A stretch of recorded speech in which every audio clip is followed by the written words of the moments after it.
Deserts worldwide are expanding. Causes include overfarming, overlogging, overgrazing, climate change, and drought. In response, governments are scrambling to plant trees. However, over 45% of these projects consist of a single tree species planted in densely packed rows, only to be harvested to make paper later. I'm Sebastian Lumado, and together with my friend Adnan Al-Alim, we co-founded LegacyRoot.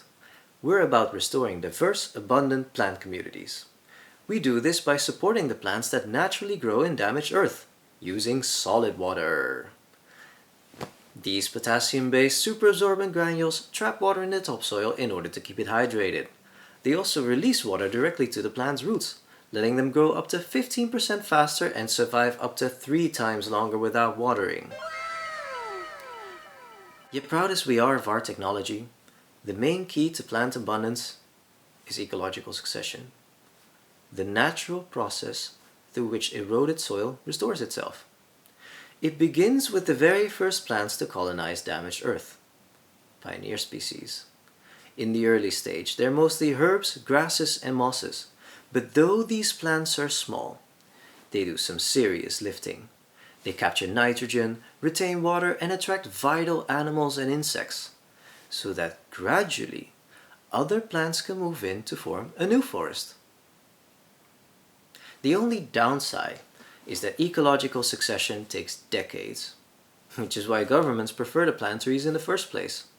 But although natural ecological succession starts slow, it is exponential growth. And by recklessly planting trees that take away the pioneer plant's sunlight, it turns out we may actually be slowing down the rate at which the soil can restore itself. Our solution? Because solid water helps plants sprout, survive longer without water, and speeds up their growth, we can help more pioneer plants survive their tough environment. This way, we can speed up ecological succession while still allowing native plants to later move in and establish themselves. How much faster the soil then recovers depends on many factors, such as the soil's current health, its native plants, and of course, the climate.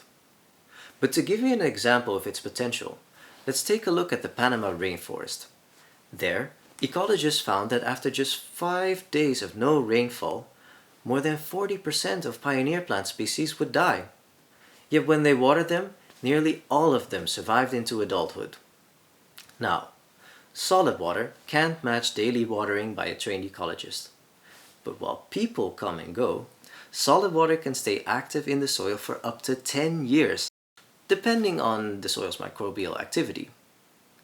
So even if solid water can only increase these plants' survival rates by just 20%, while the aggressive Panama jungle microbes break it down after just 5 years, one application of solid water could still result in up to 87% more pioneer plants growing in the area than normal. Of course, this is still hypothetical. And we've also yet to prove whether more pioneer plants means faster soil recovery. But the research all seems to point in that direction, so we want to give it a try.